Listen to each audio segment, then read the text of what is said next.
Olá, tudo bem com você? Meu nome é Thaís Carvalho e este é o canal Casamento.com. Se você ainda não é inscrito, inscreva-se e ative o sininho para que você possa receber todas as notificações quando os novos vídeos forem postados, tá bom? E se gostar do vídeo, dê o seu like e compartilhe essa mensagem com outras pessoas para edificar mais vidas. Hoje eu vim falar aqui com vocês sobre o divórcio.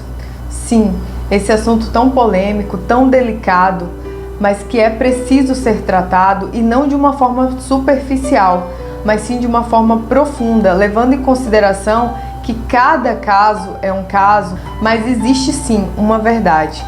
E eu convido você a me ouvir, com bastante criticidade, paciência e principalmente consultando o Espírito Santo de Deus que habita em você e que detém toda a verdade para sua vida. Antes de abordar esse assunto, eu fiz 2 vídeos. O primeiro vídeo foi falando o que é casamento.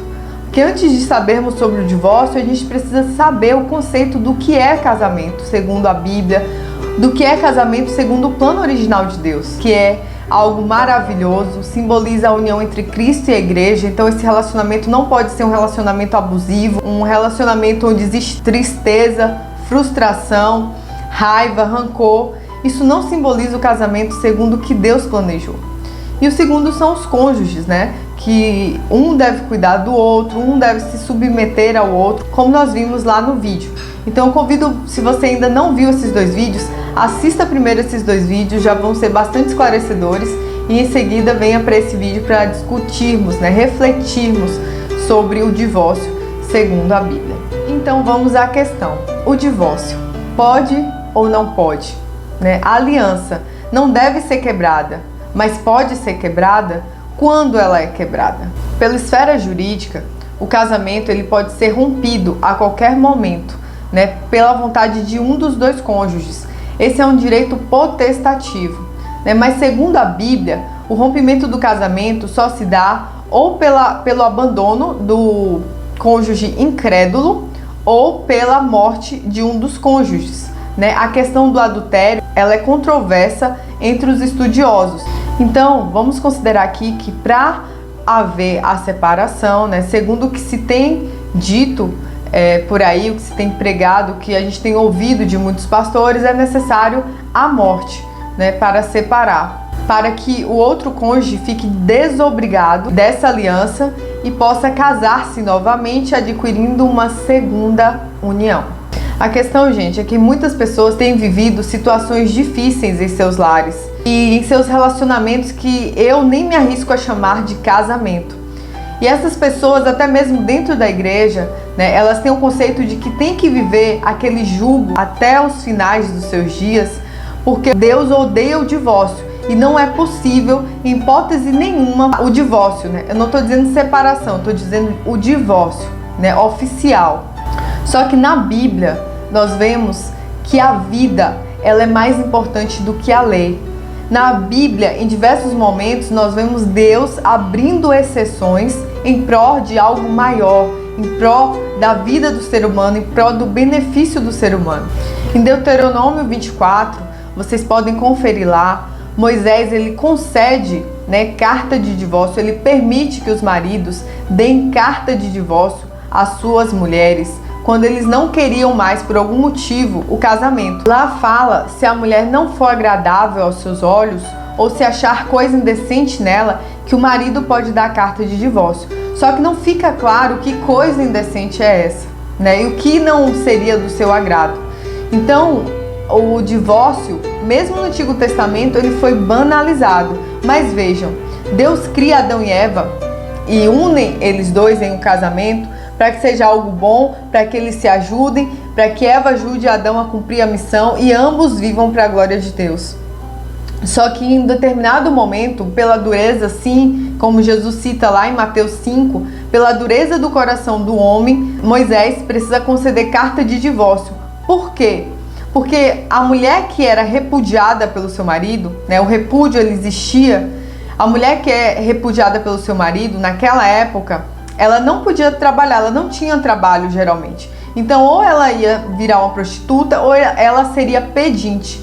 E a fim de proteger a vítima, o que condiz com o amor de Deus, estar do lado daquele que é mais necessitado, da vítima realmente. Então abre-se uma exceção ali e é permitido agora o homem conceder carta de divórcio às suas mulheres, né? Algo oficializado. E no próprio texto de Deuteronômio 24 diz que essa mulher ela pode se casar com o segundo marido. E se esse marido conceder carta de divórcio, ela pode se casar com o terceiro. Ela só não poderia voltar e se casar com o primeiro.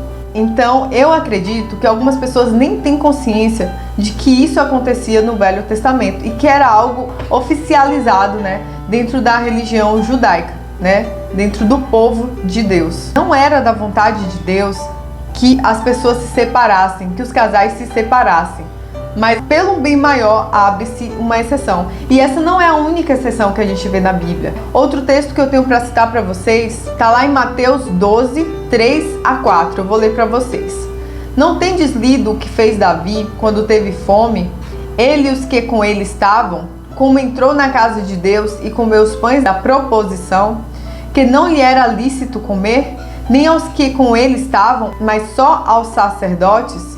Então os fariseus certamente condenariam Davi ali. Só que Davi estava com fome e Deus entendeu isso. Então Davi não pecou ao comer aqueles pães que não era permitido comer. Por quê? Porque naquele momento a fome era algo que era mais urgente, era a necessidade do ser humano. Então, se a gente deixa o ser humano em segundo lugar para que a gente possa colocar as leis em primeiro, nós estamos sendo o quê? Legalistas, né? Isso daí não é agir com amor. Deus também ordenou a Moisés, lá em Números 21, versículo 8, que ele construísse uma serpente de bronze. O povo estava no deserto. Se vocês lerem o contexto desse texto, desse versículo, vocês vão ver que o povo estava no deserto, o povo havia pecado e várias serpentes agora estavam picando o povo de Deus ali no deserto. E Deus mandou Moisés construir essa serpente de bronze e levantar ela, e todos aqueles que olhassem a serpente ficariam curados. Ora, mas lá em Êxodo 20, versículo 4, não diz: não farás para ti nenhum ídolo, nenhuma imagem de qualquer coisa no céu, na terra, nas águas ou debaixo da terra? Então não parece ser contraditório não poder construir imagens, e agora Deus mesmo manda construir uma imagem, né? E as pessoas deveriam olhar para aquela imagem e ficar curado. Por quê? Porque em alguns momentos Deus abre exceção. Gente, Deus é Deus. Ele não cabe na sua caixinha, Ele não deve satisfação a gente. Ele faz o que apraz, porque Ele é Deus. E o que a gente vê? A gente vê sempre o amor de Deus sendo derramado sobre os seus filhos. E Ele se importa mais com as pessoas do que com as leis. Até porque as leis servem para o nosso bem, para o nosso benefício. Tudo aquilo que Deus ordena é para o seu bem e não para o seu mal. E se em algum momento essa lei traz o mal e não o bem, então nesse momento é a exceção, é hora de não seguir. Eu quero convidar você também a abrir sua Bíblia lá em Mateus 5. Talvez não faça essa leitura agora, mas depois que a gente terminar aqui, faça a leitura de Mateus 5. Lá em Mateus 5, nós temos um padrão elevado, né, que Deus coloca. E antes de falar sobre o divórcio, que é algo tão debatido que a gente vai ver os textos assim mais polêmicos no segundo vídeo. Antes de falar do divórcio, Jesus fala que aquele que olhar para uma mulher com uma intenção, esse já cometeu adultério. E a palavra de Deus diz também que os adúlteros não entrarão no reino dos céus, né?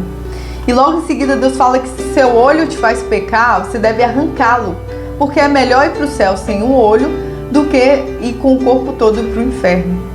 E você sabe o que acontece? E o que já aconteceu? Muitas pessoas já se mutilaram, já arrancaram seus olhos, né, por conta dessa palavra, porque esses olhos o fazia pecar. Mas, gente, será que a gente pode olhar para isso aí com a literalidade? Inclusive, se eu não me engano, a Igreja Católica no século III, ela proibiu as mutilações, né, por conta da interpretação errada da Bíblia.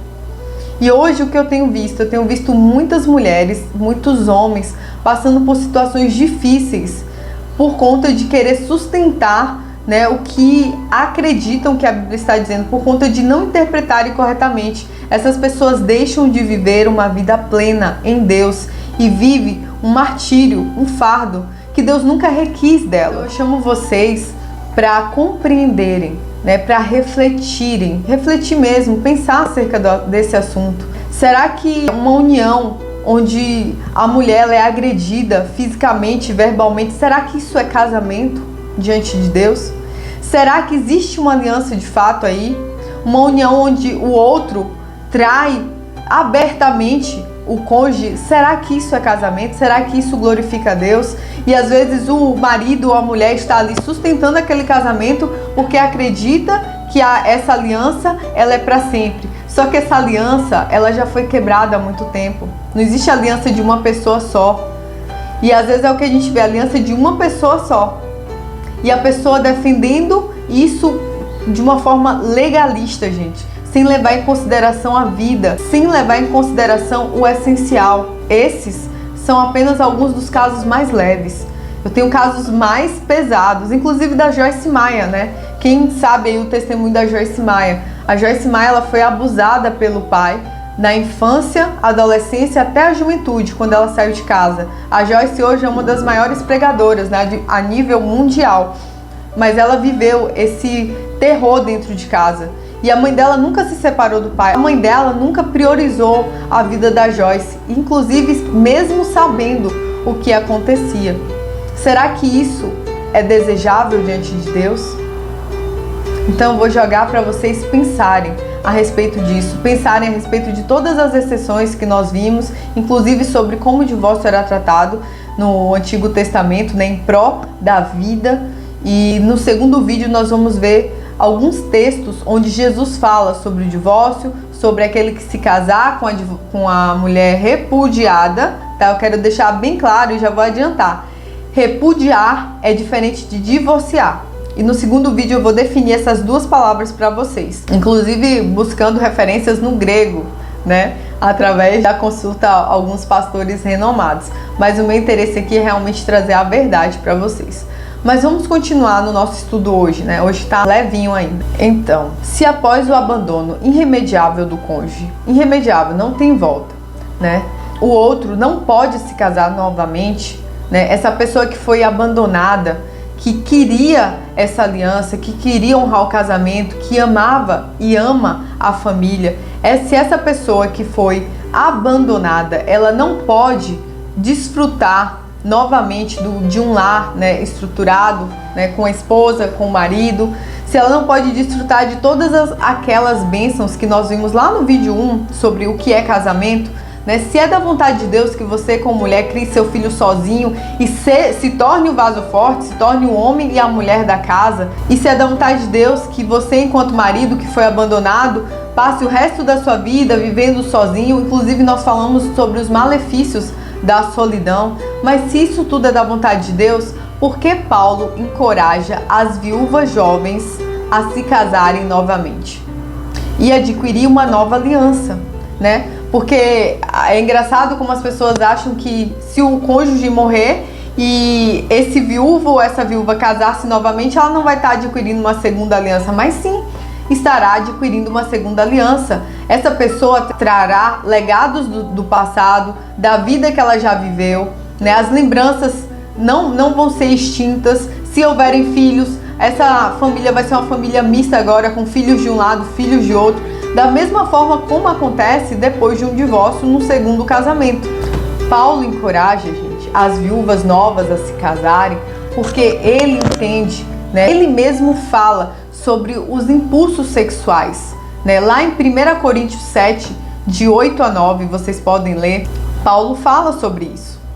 E em 1 Timóteo 5,14, Paulo diz que as viúvas mais jovens que se casem tenham filhos e administrem as próprias casas, e não deem nenhum pretexto para maledicência. Se casem, tenham filhos, administrem a sua própria casa, sem dar lugar à maledicência. E aí eu te pergunto, só as viúvas jovens podem se abrasar? Podem ter impulsos sexuais? Pode ter desejo de ter uma casa, de ter um lar, de ter filhos? Será que esse é um privilégio só para as viúvas jovens?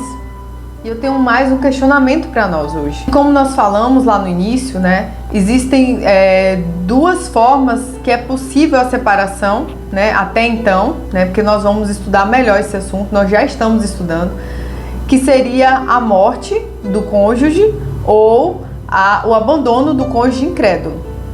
Mas aí eu te pergunto, será que essa morte do cônjuge, ela é apenas uma morte literal? Né, quantas vezes na Bíblia nós vemos a palavra morte e ela não é usada de uma forma literal? Inclusive lá com Adão e Eva, né, Deus falou que se eles comessem da árvore do bem e do mal, eles morreriam. Só que essa morte não era uma morte física, foi uma morte espiritual. Isso me leva a pensar, será que essa morte que faz essa separação entre os cônjuges é só uma morte física? É só uma morte literal? O meu entendimento é que não. Vamos ver qual é a definição da palavra morte? A morte é definida como uma interrupção, o fim, o encerramento das funções orgânicas. A morte implica na ausência de algo, no desligamento. Desligamento. E aí eu te pergunto, um cônjuge, né, um marido ou uma mulher que deixa o seu lar de uma forma definitiva, né, irremediável e deliberada, sabendo o que está fazendo e vai viver com outra pessoa, será que esse cônjuge não pode ser considerado morto? Vejamos, a morte fala sobre a ausência, o desligamento, né? Se você tem a morte de uma árvore, aquela árvore ela já não vai estar mais desempenhando as suas funções ali no meio ambiente. Ela já não vai estar mais jogando oxigênio, ela não vai estar mais absorvendo gás carbônico. Se você tem a morte de um animal, da mesma forma, a morte é o quê? Deixar de existir para aquela função para a qual foi criado. O cônjuge que abandona o seu lar, abandona sua mulher, os seus filhos, ou abandona o seu marido e os seus filhos, ele não está mais presente ali, houve um desligamento, não existe mais a presença, né? Acabou a presença ali. Será que esse cônjuge não pode ser considerado morto? Esse cônjuge que quebrou a aliança, né? Que desobedeceu a ordenança de Deus. A Bíblia diz, não separe o homem aquilo que Deus uniu. Isso é uma ordenança. Mas o cônjuge que decide se separar, né, de pura e espontânea vontade, por motivos fúteis, esse cônjuge está infringindo a lei de Deus, né? O primeiro pecado dele é contra Deus e depois contra a sua família, contra a sua esposa. Então o que eu tinha para falar para vocês hoje é isso, gente. Chamar vocês para refletirmos, para pensarmos nesse assunto, né, de uma forma mais profunda e não ficar repetindo apenas o que os outros dizem, né? Cada caso é um caso. E uma coisa eu sei, o nosso Deus é um Deus de amor e Ele não fica feliz de ver ninguém sendo maltratado. Inclusive no YouTube nós temos diversos vídeos de pessoas defendendo que casamento é para sempre, que só existe uma união, independente de qualquer coisa, né? Isso de uma forma cega. Eu já segui várias pessoas que defendiam isso, eu já acreditei dessa forma. É tanto que quando o Vinícius apareceu na minha vida e quando eu descobri que estava gostando dele, isso gerou uma bagunça na minha mente, porque eu tinha uma mente de fato religiosa e eu seguia cegamente aquilo sem questionar, sem estudar as nuances do assunto, né, as variações que existem ali naquele assunto.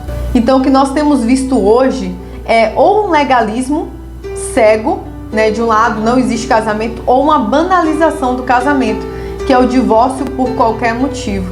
E eu quero estar longe desses dois extremos. Eu vou deixar aqui um versículo para vocês, Mateus 23:4, né?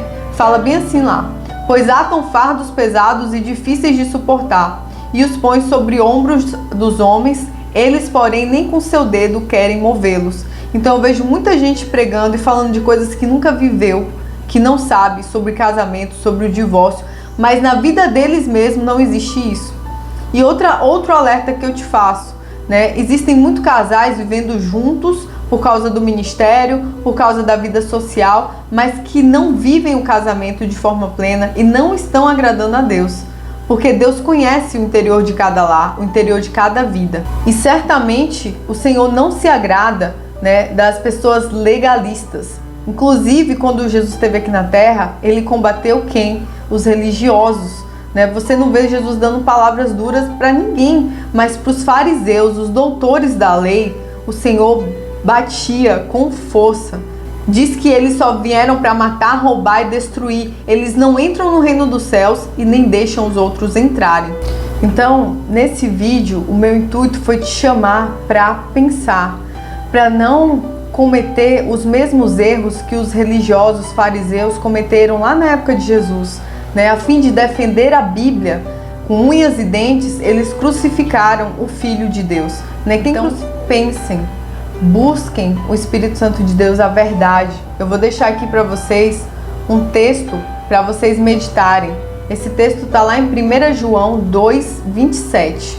Diz assim: "E a unção que vós recebestes dele fica em vós, e não tendes necessidade de que alguém vos ensine, mas a sua unção vos ensina todas as coisas, e é verdadeira e não é mentira. Como ela vos ensinou, assim nele permaneceis." A verdade, né, está em Deus. O Espírito Santo de Deus habita onde? Habita em você. Então consulte a Deus com relação ao seu caso, né, para que você não seja leviano e nem legalista. Como eu falei para vocês no início do vídeo, né, um dos motivos de eu estar aqui hoje falando com vocês foi porque eu vivi o divórcio. Eu vivo hoje na segunda união. Eu não queria separar. Na verdade, quando o meu ex-cônjuge me comunicou que queria se separar, foi um grande choque, né? Eu inclusive falo sobre a idolatria do cônjuge porque eu também vivi isso, né? Eu via ele como minha fonte de provisão, de amor, de tudo, sabe? É como eu já era cristã e eu falava, eu afirmava que Deus estava em primeiro lugar na minha vida, mas na verdade não estava. Na verdade eu via ele como o provedor. Que não é, né? Hoje a gente sabe que Deus usa as pessoas para nos abençoar. Eu sempre falo isso. Deus usa o seu cônjuge para te abençoar, mas a provisão vem dele. Então, quando eu soube que ele queria se separar de mim, né? Porque eu estava inclusive grávida do nosso primeiro filho, foi um choque, foi um grande sofrimento, foi horrível, sabe? Mas foi um momento também de grande aprendizado.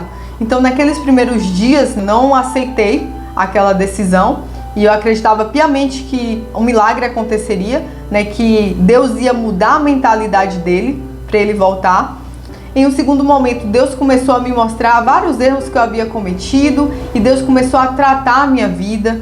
E de fato, eu passei por um grande deserto, mas por um deserto que me gerou um grande aprendizado, né? Ao longo desse processo, eu liberei perdão. Só que o que aconteceu? Eu tentei de todas as formas possíveis convencer o meu ex-cônjuge a voltar para a nossa família, né? Que aquele não era o momento de tomar aquela decisão. Eu mostrei textos bíblicos, só que ele estava terminantemente convicto daquilo que ele queria, né? A ponto dele ter dado entrada no divórcio em maio e o divórcio saiu em julho e em janeiro ou fevereiro do outro ano, né? Menos de um ano ele já estava casado com outra pessoa, né? Então ele abandonou irremediavelmente o lar. E aquele espaço, aquele lugar dele ficou vazio. Só que Deus, em sua infinita graça e misericórdia, ele levantou uma pessoa para assumir aquele lugar que foi deixado vazio, né? E uma pessoa que pudesse exercer juntamente comigo esse ministério que é o casamento. E mais, né? Nós descobrimos juntos um propósito ainda maior, que é falar de Deus, levar Jesus para a vida das pessoas. Então os planos de Deus são perfeitos, gente. Eu achava que o milagre que aconteceria era a restauração do meu primeiro casamento. Só que Deus me mostrou que nem sempre as coisas são do jeito como a gente imagina. E hoje, o que nós vivemos no nosso casamento é algo que eu não preciso falar, sabe? As pessoas que vêm aqui na nossa casa, elas conseguem sentir essa paz, esse amor que existe aqui no nosso lar, na nossa família. Hoje nós vivemos um casamento de uma forma plena, como poucas pessoas vivem, e por isso esse canal foi criado, para que você possa viver isso também. Mas o que eu quero falar aqui com vocês através do meu testemunho é que eu passei por um divórcio, sim, e eu descobri que existe uma segunda união, sim, e ela pode ser abençoada, sim, e pode glorificar a Deus, sim, e eu tenho frutos para mostrar. Eu tenho frutos bons, doces dessa segunda união. Eu não estou fazendo aqui apologia ao divórcio. Eu odeio o divórcio, como o Senhor fala lá em Malaquias. Na verdade, lá em Malaquias 2, ele fala que odeia o repúdio. eu também odeio o repúdio. Eu quero deixar aqui até um conselho, né? Se acabou a alegria do seu casamento, saiba que Jesus pode trazê-la de volta. Sim, Jesus não restaura casamentos, eu não vou mentir para você, ele não restaura casamentos, ele restaura pessoas. E pessoas restauradas têm um casamento restaurado. E o primeiro milagre que o Senhor fez foi um casamento. Por que eu falei se faltou alegria? Porque o vinho representa o que? A alegria. Então a alegria daquele casamento tinha acabado e Jesus fez nascer de volta, mas de uma forma muito melhor, porque o vinho que Jesus fez, ele foi muito mais saboroso do que o vinho do início do casamento. E o seu caso, você vai falar com Deus e vai pedir orientação para Ele. Mas agora você sabe que existe sim uma possibilidade, tá bom? Então, continuamos no próximo vídeo. O próximo vídeo também vai ser bastante bombástico e esclarecedor. O meu desejo aqui é que a sua vida seja edificada e que caminhemos juntos, né, para a glória do Senhor Jesus. Possamos viver uma vida plena nele, desfrutando de tudo aquilo que o Senhor já conquistou por nós. Tá? Esse é o meu desejo. Espero que tenha edificado sua vida. Se você gostou desse vídeo, se inscreva no canal, compartilhe, dê seu like. Se esse vídeo foi importante, se esse conteúdo é relevante para você, ele pode ser relevante para outras pessoas também. Então você compartilhando, dando seu like, se inscrevendo, você está ajudando a promover esse canal. É isso, fiquem com Deus e até o próximo vídeo.